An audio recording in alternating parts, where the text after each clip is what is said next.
Have you ever felt like a prisoner of your own kindness? You wake up in the middle of the night, replaying a conversation where someone insulted you, feeling the heat of anger or the cold sting of sadness. You give your time, your energy, and your soul to people who wouldn't even pick up the phone if you were in trouble. This is the invisible prison of empathy. We are taught that caring is a virtue, but we are never told that caring about the wrong things is a death sentence for your mental peace. Today, we break those chains. We aren't just telling a story. We are performing a surgery on your soul to remove the parts that let others control you. To the world, being heartless sounds like a sin, but in the world of Stoicism, it is the highest form of self-respect. It's not about becoming a cold-blooded robot. It's about becoming a mountain. A mountain doesn't move when a storm hits it. It doesn't cry when the sun burns it. It simply exists, unshakable and majestic. When you learn to detach, you are not losing your emotions, you are gaining a filter. You are deciding that your internal state is a sacred temple, and not every person with dirty shoes is allowed to walk inside. This is where your true power begins. Why do we suffer? Stoicism teaches us that we suffer not because of what happens, but because of our expectations of what should happen. You expect your friends to be loyal, your boss to be fair, and the world to be kind. When they fail, your heart breaks. But imagine if you expected nothing. Imagine if you walked into every room knowing that people might lie, betray, or ignore you, and you were okay with it. By becoming heartless to expectations, you become immune to disappointment. You no longer give anyone the power to break your heart because you've already placed it out of their reach. Centuries ago, a great general received news in the middle of a battle that his only son had died. His soldiers expected him to collapse in grief. Instead, he took a deep breath, adjusted his armor, and said, "I always knew my son was mortal," and he continued to lead his men to victory. Was he a monster? No, he was a master of his own mind. He understood that grief would not bring his son back, but it would certainly lose the battle. He chose his duty over his tragedy. This is the level of emotional mastery. We are talking about the ability to face the ultimate loss and still remain standing. The loudest person in the room is usually the weakest. Why? Because they are desperate to be heard, understood, and validated. They are reaction machines. But the person who has mastered emotional detachment uses the most lethal weapon, silence. When someone tries to provoke you, your silence is a mirror that reflects their own insecurity back at them. By not reacting, you are saying, "Your words are too small to reach me." You are withdrawing the gift of your attention. In the game of power, the one who cares the least always wins. Silence isn't just a lack of words. It's a presence of absolute control. Most of us are validation addicts. We post a photo and wait for likes. We do a favor and wait for a thank you. This makes us beggars. We are literally begging others to tell us that we are worthy. A Stoic knows that worth is internal. When you become heartless to the opinions of others, you stop being a beggar and you become a king. You do what is right because it is right, not because someone is watching. When you stop seeking approval, you suddenly find the freedom to be who you actually are. And ironically, that is when the world starts to respect you the most. Think of your mind as a fortress. In a typical day, you let hundreds of enemies walk through the front gate, social media comments, toxic coworkers, past regrets. You are exhausted because you are fighting too many battles that don't matter. Emotional detachment is the act of closing the gate. You look at the chaos outside and you say, "That is not my business." You realize that 99% of what people do or say has nothing to do with you and everything to do with their own internal mess. Why would you let their mess ruin your sanctuary? Close the gate. Protect the fortress.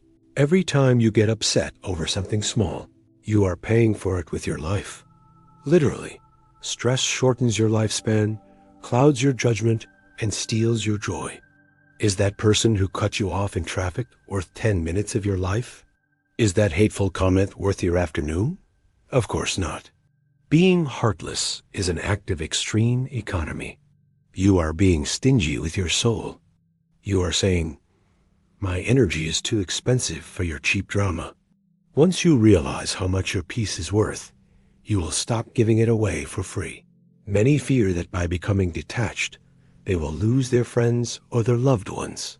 But the truth is, you only lose the people who are using your emotions as a handle to pull you around. When you stop reacting to their drama, the fake ones will naturally drift away. They can no longer feed off your energy. What remains are the genuine connections, people who respect your boundaries and value your peace. You aren't losing anything. You are simply clearing the weeds from your garden so the real flowers can grow. To find your true tribe, you must first be willing to stand alone in your fortress. The most powerful word in a Stoic's vocabulary is a calm, firm no. Not a no born of anger, but a no born of clarity. No, I will not participate in this gossip. No, I will not let your failure become my emergency. No, I will not explain myself to someone committed to misunderstanding me. Every time you say no to the outside noise, you are saying a massive yes to your internal strength. This isn't about being rude. It is about being precise. You are a surgeon of your own time, cutting away the tumors of unnecessary obligations. When life hits you hard, when you face betrayal or failure, the heartless approach is to treat the pain as data. Instead of asking, why me? You ask, what is this teaching me? You look at your wounds not as scars of a victim, but as the armor of a warrior. A Stoic doesn't try to avoid the fire. They become the fire. They take the raw, burning energy of their pain and use it to fuel their work, their health, and their growth. While others are crying over the broken pieces, you are busy building something stronger from the shards. Imagine a lake so still that it acts like a perfect mirror. If you throw a stone into it, the surface ripples for a moment, but then it returns to its perfect stillness. The stone is at the bottom, but the lake is unaffected. This is how you must handle insults and setbacks. Let them enter your awareness. Let the ripple happen, but do not let them change the depth of who you are. The stone sinks, but the lake remains the lake. Your enemies want you to be a storm.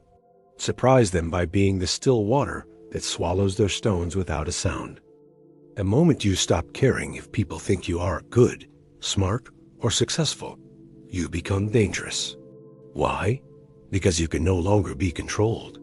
Most people are kept in line by the fear of being judged.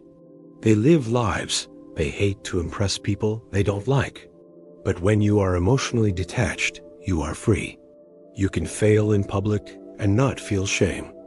You can succeed in private and not feel the need to brag. You are living for an audience of one, your own conscience. This is the only way to achieve true greatness.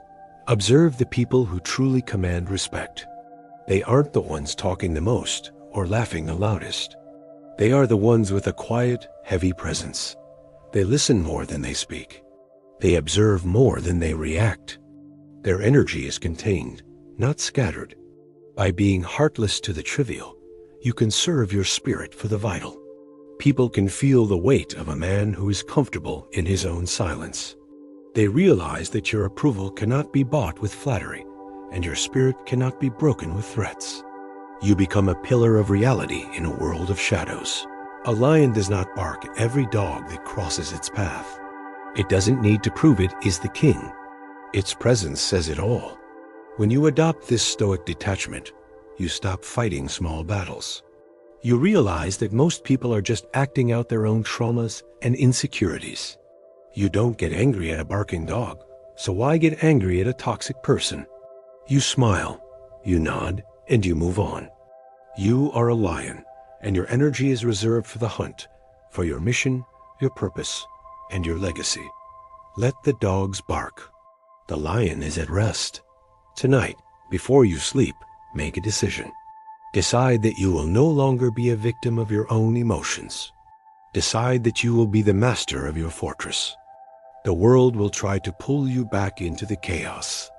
It will call you cold, heartless, or distant. Take those words as a compliment. It means you are no longer easy to manipulate. It means you are finally free.